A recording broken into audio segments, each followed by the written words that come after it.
Women have it easy, my husband said. Just claim menopause, and you can skip work and house chores. I couldn't hide my fury at his insensitive words. Ever since I passed 50, I started experiencing physical changes. It's been 2 years since I was diagnosed with menopause-related issues. These past 2 years, I've battled dizziness, heart palpitations, hot flashes, and more. I'm under treatment, but it's just managing symptoms, not a cure. Living together, my husband has never tried to understand my condition. Dizziness, tiredness, back pain, that's just getting older. Everyone goes through it. Then they label it something grand like menopause and take off work to lie in bed all day. Must be nice. That's what my husband hurled at me as I lay there, unable to stand up due to dizziness. The decision to take a leave of absence from work, as advised by my doctor, was maliciously construed by my husband as an overreaction to a trivial illness. He's repeatedly berated and sneered at me for my persistent illness. But today was different. He looked down at me with utter disdain and let out a mocking laugh. If you have the energy to show off how sick you are, at least do some housework, the kind a wife is supposed to do. I'm Jane, 52 years old. I live with my husband, Kyle, who is 3 years older than me. We met in our late 20s through a mutual friend and quickly hit it off. Our relationship progressed smoothly, and we got married in our early 30s. While we had our fair share of minor arguments, Kyle was always kind, and we managed to lead a peaceful life, both of us working hard. We don't have children, but I believe we've supported each other well and gotten along fine as a couple. However, a few years ago, a significant change began to affect our marriage. I'd been working as a full-time employee even after getting married, but currently, I'm on leave. The reason is health issues. To be more specific, I started experiencing symptoms of menopause just before my 50s, which led to frequent health problems. At first, it was primarily irregular menstrual cycles, sudden hot flashes, and increased fatigue, but as time passed, the symptoms worsened with intense heart palpitations and sleepless nights. Eventually, it even affected my mental health, causing irritability and prolonged bouts of depression without any apparent reason. Menopause can cause various symptoms for about a decade, from premenopause to postmenopause. I had heard about it, but experiencing it myself was far more challenging than I had imagined. My symptoms were particularly severe, and on my family's advice, I started visiting the hospital, but there's been no cure in sight. The doctors told me that menopause can have various symptoms. So there's no specific cure-all medication, only treatment for the symptoms. I've been using prescribed medication and herbal remedies tailored to my severe symptoms. But there's no complete recovery, only temporary relief. As it became too difficult to continue working, I decided to take a leave of absence when I turned 50, 2 years ago. My company allows a leave of absence for up to 3 years, and soon I'll have to decide whether to return to work or resign. I don't want to quit my job. But with no signs of my symptoms easing, I find myself frustrated by the possibility of having to consider resignation. But if I quit my job now, I'm not sure how Kyle will react. At first, when I started suffering from menopause, Kyle was concerned and attentive. He was never one to take the lead in household chores, but he used to care for me when I was unwell. I thought he was a kind person. But as soon as he realized my health issues might be prolonged, he started looking at me with annoyance. When I discussed taking a temporary leave from work with Kyle, he wasn't pleased. "Jane, I don't really understand your health issues. But are they really bad enough to need to go on leave? You're not just planning to slack off and laze around at home, are you?" I was truly shocked when he said that. Men also experience menopause, but Kyle, despite having a chronic condition, has rarely been unwell. He always took care to prevent his condition from worsening, maintaining good health. So, he probably sees me, with my persistent discomfort, as lazy. Despite explaining my symptoms to him, he seemed uncomprehending, saying, "So, what's the improvement plan? If one method doesn't work, you should look for another. Why do you keep saying it's not getting better? If your treatment isn't working, find another one." Continuing to work in my current state is challenging. When I express my wish to go on leave until my health stabilizes, Kyle, predictably, was furious. However, after I told him that not only my boss but also my colleagues and juniors had asked me to take a break, he reluctantly agreed. I resolved to do more household chores while not working, but there are times when I suddenly feel too ill to even get out of bed. Standing brings dizziness, and even sitting triggers unrelenting hot flashes and sweating. When I try to vacuum despite the pain, I'm hit with merciless backaches. I've resorted to taking medication and enduring it, doing chores whenever I'm able to move, but Kyle still didn't understand. "You're still not better. What's the point of going to the doctor?" As expected, he gradually started treating me coldly. "You know, you shouldn't be so dependent all the time. If you're at home on leave, why don't you finish all the chores during the day? It's not like you're sick from morning to night. Coming home to no greeting. Dinner that's just cut and heated up, what are you even doing at home?" Kyle complained more than once or twice upon returning from work. His size and exasperated demeanor were a shock to me.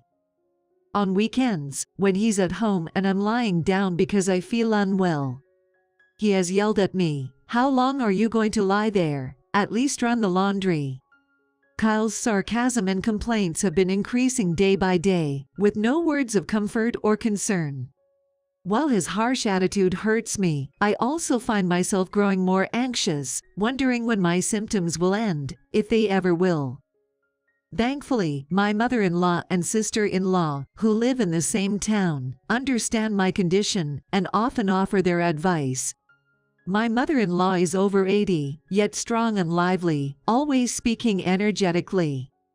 My father-in-law has passed away, and she lives with my sister-in-law Amy and her husband. It was my mother-in-law and sister-in-law who first suggested I go to the hospital and advised me to consider a leave of absence if my condition worsened. I'm truly grateful to them for being so understanding and supportive about my menopause symptoms. One day, Kyle said, "We're having a dinner party at our house next weekend for Mom's birthday." In Kyle's family, it's been a tradition since he was young to have grand dinner parties for family birthdays. Since marrying him, I've attended these celebrations every year. Some years we'd go out for dinner, and other years we'd have a party at his parents' house. This year, it was decided to hold his mother's birthday celebration at our place. Naturally, I was expected to handle the cooking. On the day of, his mother and sister would come over in the evening, and his sister's husband couldn't join due to work commitments. "Make sure you're in good health on the day," Kyle said, glaring at me with a stern look. "I won't tolerate it if it's like last year again." "I understand," I replied, having no choice but to nod in front of Kyle's demands. The reason was that last year, during his mother's birthday, I was unwell and had to miss the party at his parents' house. Kyle seemed to believe he was embarrassed by my absence. I vividly remember being harshly scolded by him when he returned home, a memory that still brings me to tears. So this time, I want to avoid such a situation, and am determined to follow Kyle's instructions to keep my health in check for the day of the dinner party. Still, if my symptoms could be controlled just by wanting them to be better, I wouldn't have been suffering like this for years. Hoping for even a slight improvement, I began preparing little by little. My mother-in-law will be turning 85 on her next birthday. Wanting to show my gratitude for all the kindness she has shown me over the years, I resolved to put extra effort into preparing everyone's dinner that day. Inviting the in-laws over meant there was a lot to do beyond just preparing the meal. Knowing Kyle has a bit of a vain side, he wouldn't be satisfied unless the house was cleaned from top to bottom. So, while keeping an eye on my condition, I spent several days thoroughly cleaning the house. Kyle lounged in the living room without offering any help with the chores, a situation I've become accustomed to. While some younger men nowadays do participate in household tasks, in Kyle's generation, housework is considered the wife's job. Especially since he thinks I just laze around at home all day, I never expected him to help. I finished shopping for the dinner party menu the day before and went to bed early. I prayed for mild symptoms as I closed my eyes. However, on the day of the dinner party, I was unfortunately plagued with severe headaches and dizziness right from the morning. As I tried to get out of bed, my vision blurred and I had to close my eyes. Then, I heard the sound of intense heart palpitations and was hit with a headache as if being struck on the head. This has been one of the worst episodes recently. Still, I forced myself out of bed, only to hear a loud sigh from Kyle above me. Realizing I was unable to prepare breakfast, he grabbed his wallet and phone and headed for the door. Then, bluntly, he said, "I'm going to eat. I feel sick being around you, so I'll go to my mom's place early. Make sure dinner is ready when I get back," and left the house. Indeed, today Kyle was supposed to pick up his mother and sister. But dropping by so early in the morning would surely be inconvenient for them. His unkind words hurt, but I couldn't stay down for long. I managed to stomach some jelly drinks and take my medication, lying down in the living room until the symptoms subsided. However, my condition hardly improved by the afternoon. The headache eased thanks to the medicine, but getting up caused dizziness and unsteadiness. I needed to start preparing dinner, but I couldn't move as I wished. Alternating between standing in the kitchen for short periods and taking breaks, time was quickly passing by. Feeling at my limit, I tried calling Kyle, but there was no answer. So, I sent him an email, but no reply came. It was already 5 p.m., and everything was still half done when Kyle returned home with his mother and the others. As Kyle entered the living room, he saw me sitting in the kitchen, looking puzzled. "You didn't even come to greet us when my mother and the others arrived. Is dinner ready? Nothing seems to be set up," he remarked, leaving me speechless. The rice was cooked, and I had made a simple salad with some leafy greens and tomatoes. But that was about all the preparation I had managed.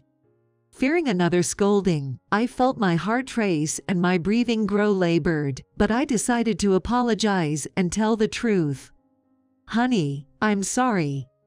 This is all I could manage. I'm sorry, but can we order something delicious for the main course?" I asked.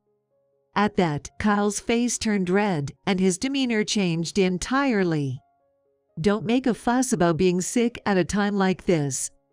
This dinner is important, and my mother was really looking forward to it, and yet, you're embarrassing me again, just like last year." Kyle was furious, scolding me harshly. "It's not like that. I'm not trying to make an appeal about being sick.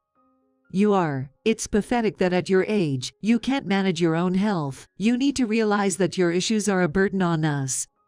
Kyle didn't listen to my words and continued to accuse me. "Then why didn't you answer the phone? I sent a message saying we could eat out. I even sent another email just 3 minutes ago asking to order takeout. Why do you insist on eating at home when you do nothing?" My frustration exploded, and I shouted back loudly. Every word I spoke felt like my head was being hit with a metal bat. My vision was so blurred that I couldn't even see Kyle's face properly. I couldn't hear anything over my own voice and racing heart, and I was sweating profusely, feeling hot. I regretted a bit that the symptoms I had been managing with medication were now all coming out strongly. But I couldn't keep silent about it to Kyle. When my vision finally cleared up a bit and I caught a glimpse of Kyle, he was standing there with his mouth open in a dumbfounded way. Then, as our eyes met, he turned red, glared at me, and pointed his finger accusingly. What kind of tone is that? Pretending to be sick and staying cooped up at home and not even doing the household chores. And on top of that, you lash out when called out. You're the worst kind of woman. Such an unfit wife. I'm sick of supporting you. If you can't do the housework, then we're getting a divorce, he shouted loud enough for the neighbors to hear. No matter how desperately I appealed to him, Kyle showed no sign of understanding. Having been together for so many years, the ease with which he suggested divorce made me feel miserable, and I was on the verge of tears. Divorce seemed the only option. As I was about to voice my agreement, I heard light footsteps. But Kyle, in his rage, probably didn't notice. What's the big deal with menopause anyway? Tiredness. Stiff shoulders, that's normal for our age. Dizziness and headaches can't get that bad even with medication. You just want to lie in bed all day, don't you? As Kyle spat these words at me, someone tapped him on the shoulder from behind. It was Kyle's sister. More furious than I'd ever seen her. She swung her right hand as soon as Kyle turned around, and incredibly, struck him hard across the face. Kyle, hit by a powerful right straight from a 60-year-old woman, fell to the floor, looking up at his sister in disbelief, not understanding what had just happened. Hey, sis, what was that for all of a sudden? Kyle, rubbing his cheek in confusion, was met with her piercing glare.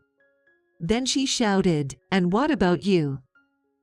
How dare you talk like that? Have you been treating Jane like this for years? Judging her illness without being a doctor and verbally abusing your wife, you should be ashamed. Kyle tends to put on a good face in front of his family, never treating me so poorly. Even when I was suffering from dizziness and he was looking down on me with contempt. As soon as his sister came to visit, Kyle would show concern for my health and even make coffee himself. I had talked to my mother-in-law and sister-in-law about my illness, but I never discussed Kyle's behavior. They were sympathetic, but I feared they might harbor ill will against me if I spoke ill of Kyle, their blood relative. They hadn't seen his harsh treatment towards me, so they might not believe it. Even if they did believe and sympathized, expressing their concerns to Kyle, I was afraid of how he might retaliate against me. But seeing my sister-in-law's action now, I might have been wrong in my thinking. What's the big deal? Today is Mom's birthday party, and I wanted to make it enjoyable. And it's her fault for ruining the dinner party by not cooking. Isn't she the one to blame? Kyle stood up, pointing at me and continuing his accusations. Then, his mother, who had come into the living room with his sister, glared at him. Are you saying that Jane ruined the dinner party? That's just your personal opinion, isn't it? From what I heard, Jane did her best to prepare despite feeling unwell. She even contacted you to change the location or order takeout because it seemed she couldn't manage in time. I don't appreciate being entertained by someone who's unwell and forced to do so. And frankly, I'm not at all happy being entertained by a son who just dumps everything on his sick wife and complains. My mother-in-law said this firmly to Kyle. Then his sister added, "Did you leave Jane alone, knowing she was unwell, and just come to our house?" I mean, there's nothing I could do. There are plenty of things you could do, like helping with the housework or being concerned about her health. You just found it troublesome when Jane started feeling unwell, right? Cornered by his sister's remarks, Kyle was at a loss for words. It seemed that my sister-in-law had told Kyle to be more considerate towards me since I started feeling unwell. But judging by Kyle's usual behavior, it was clear he hadn't taken her words to heart. Why do you and Mom always take her side? Menopause isn't really a disease, right? Getting tired easily or having palpitations. That happens to everyone as they age. It's just lazy women giving themselves an illness to pretend they're sick. Kyle still tried to justify himself. His sister sighed and began to explain. You might not know this, Kyle, but I too suffered from severe menopausal symptoms. It only settled down recently, but it was so bad I quit my job 10 years ago. Calling a disease that made me quit my job not really an illness, really. Nah.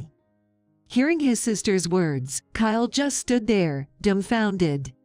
When I first started showing symptoms of menopause, I talked to my sister-in-law about it.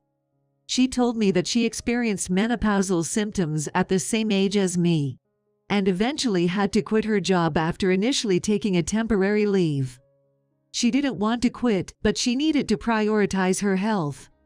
After showing no signs of improving, she consulted with her family and made that decision. I knew that my sister-in-law had quit her job around the age of 50, but I didn't know the reason until she told me herself. Now that I think about it, I realize I hadn't seen her during that time. We mainly communicated through emails, and I only learned now that we hadn't met because she was too unwell.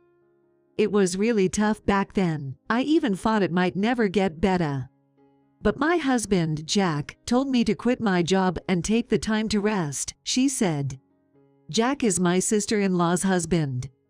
Jack, who is 5 years younger than my sister-in-law, couldn't join the dinner party this time as his job involves irregular hours and night shifts.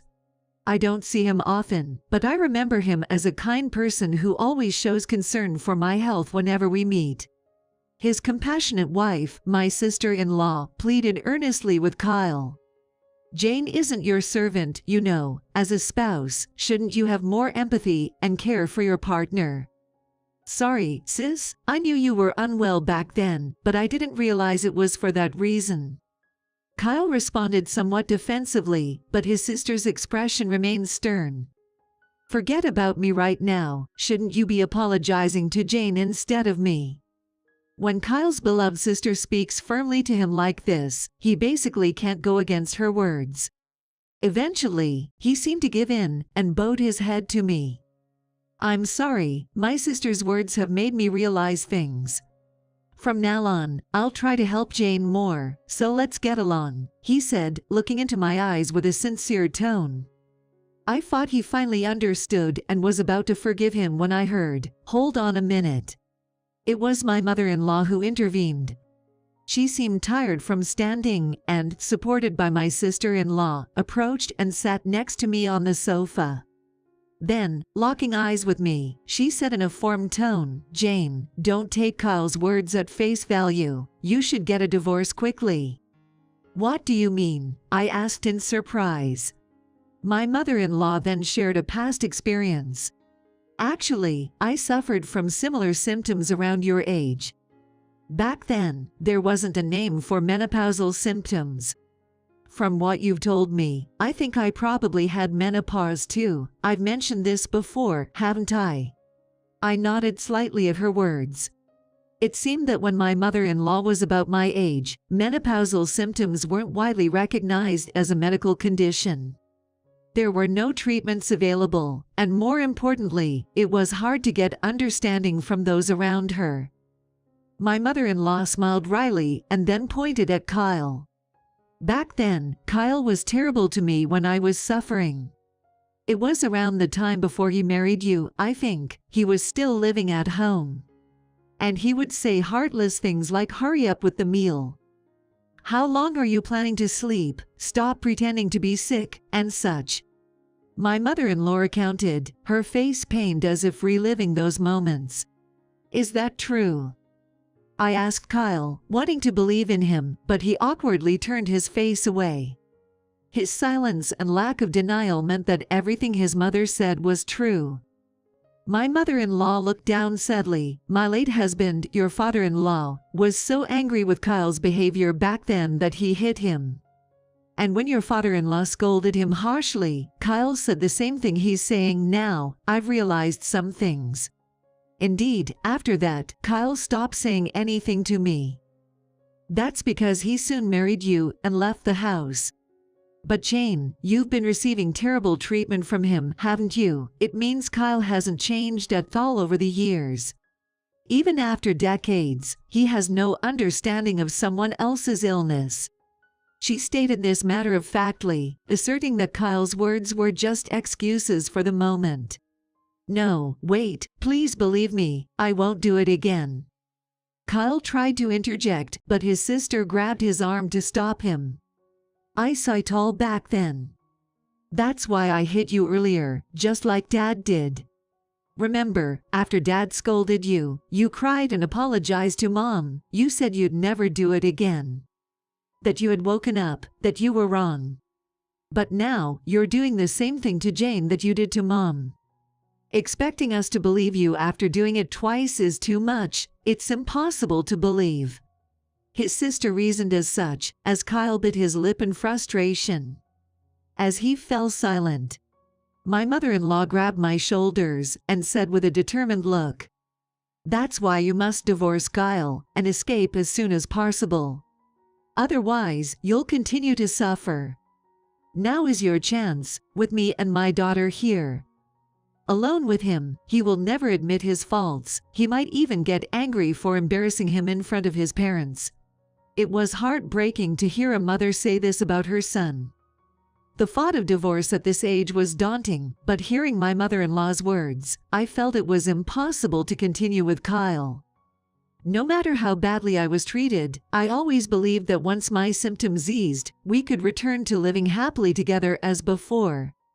But now I realize it would only be a brief respite before things got worse again. My anger also rose at the revelation of Kyle's past verbal abuse towards his mother. Fighting off my ongoing dizziness, I stood up and looked straight at Kyle to declare my intention to divorce. Kyle shook off his sister's hand and yelled, "What the heck? Is everyone here ganging up to make me the bad guy?" Everyone in the room looked at him with cold eyes. Realizing even his own family saw him this way, Kyle's face turned red with rage. "Fine, I get it. If you all say so, then we'll get divorced," he agreed in a state of resentful anger.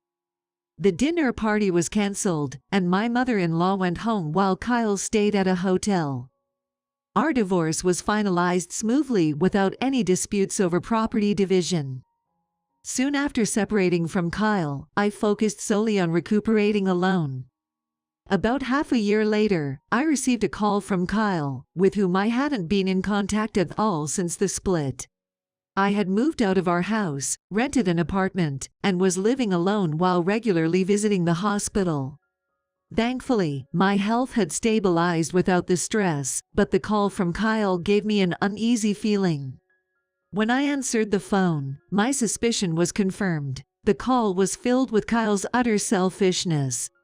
Kyle, who had a chronic illness, told me that it worsened after our divorce and living alone. However, Kyle always boasted that he had perfect control over his health management. He even used this to insult me, calling me lazy for not getting better, and accusing me of not being serious about treatment. "Why did it get like this? You always said you could manage your health perfectly, right?" I retorted, though I knew the reason. Kyle's idea of managing his health was superficial at best. He simply chose what to eat from the balanced meals I prepared, nothing more. Originally, I decided on the menu considering Kyle's health, so he never had to cook from scratch. Moreover, Kyle, who never did any household chores, has been surviving on convenience store meals and retort pouches, only taking showers, and not vacuuming at all in the past 6 months. His life quality plummeted with such an unhealthy diet and unhygienic living conditions. "If this continues, I can't survive. That's why I want you to take care of me." "It's been half a year. Your illness must be cured by now, right?" Kyle said unapologetically. Apparently, he first turned to his sister, but she was overwhelmed with caring for their mother. After being refused because she couldn't manage any more responsibilities, Kyle contacted me out of desperation.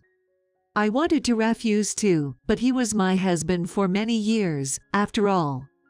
I wanted to ignore him, but Kyle said, "Then, at least come and look at the album that I found in the back of the closet. If you don't want it, I'll throw it away." I thought about the old photos and hesitated. Although I've lost patience now, back then, my relationship with Kyle was good, and there were photos with his mother and others. I decided to go and pick out only my part of the photos and visited our former home for the first time in a while. The house, where we had lived together until 6 months ago, looked dirtier than before, possibly due to lack of cleaning. Empty convenience store meal containers were left on the table, and I couldn't help but frown. Without you, I don't have time to clean, and when I feel unwell, it's too much effort to move, Kyle said, making excuses even though I hadn't said anything. While Kyle claimed to be unwell, he appeared surprisingly energetic. Furthermore, despite talking about needing care, what Kyle really wanted was someone to clean, do laundry, and prepare meals. It just seemed like he wanted a housekeeper. After some thought, I said, "You're not injured and you look fine. Why don't you stop slacking and take care of yourself?" Kyle narrowed his eyes unhappily and retorted, "You know my illness affects my internal organs and nerves, right? Don't judge by appearances. I'm suffering so much, and yet you dare accuse me of slacking." He spat out those words. As I coldly stared at Kyle, he became visibly flustered. Then, he suddenly froze. Kyle, with his eyes wide open, took a deep breath and bowed his head to me. "That's what I said to you when you were suffering. I'm truly sorry, I deeply regret it and won't do it again, so please." Realizing what he was about to ask, I firmly interrupted. "Sorry, but I can't take care of you. My menopausal symptoms aren't cured yet, and I can't trust your remorse." In a panic, Kyle prostrated himself before me without any regard for appearances. "Please, I'm begging you. I really don't know when my condition might worsen and require hospitalization. I'm continuing medication. But a healthy diet is crucial, and I'm in trouble without you. Please, I'm desperate." Kyle's apology seemed to come from the heart. However, I had heard from his mother and others that this was just a performance. "He does that to make it seem like you're the heartless one for not forgiving him even though he's apologizing so earnestly." She had said this. Remembering her words, I slowly shook my head. In the end, I am too overwhelmed with my own issues to be able to care for someone else. If I were to live with Kyle again and care for him, it's clear that the stress would cause my menopausal symptoms to worsen again. Just when things were finally settling down, I would be back to square one. It's impossible. If you truly need care, please use home care services or a helper. I explained this to Kyle, who was pleading persistently. I made it clear once more that I could not provide care and had no intention of living together again, and then returned to my life. Subsequently, my symptoms finally stabilized, and I returned to work from my leave of absence. Though gradual, I started to resume work. There was a time when I considered resigning, but realizing I needed to earn a living on my own, I decided against it. Despite a gap of 2 years and a few months, returning to work was enjoyable, as I had always found fulfillment in my job. I have no intention of reconciling with Kyle or considering remarriage with anyone else at the moment. However, I still keep in touch with Kyle's family, occasionally dining together and maintaining our relationship. I learned that regular family dinners, a long-standing tradition in Kyle's family, had been discontinued after that last incident. Also, I heard that Kyle, for some reason, quit his job. He claimed it was to focus on treatment. But reportedly, his frequency of hospital visits hasn't changed, nor has there been any improvement in his diet. Kyle seems to be financially stable for the time being, thanks to the money from his early retirement. However, he is reportedly living in fear of an uncertain future due to his ongoing health battle. As for me, I intend to continue valuing my health and aim to live a fulfilling life for the remainder of my days.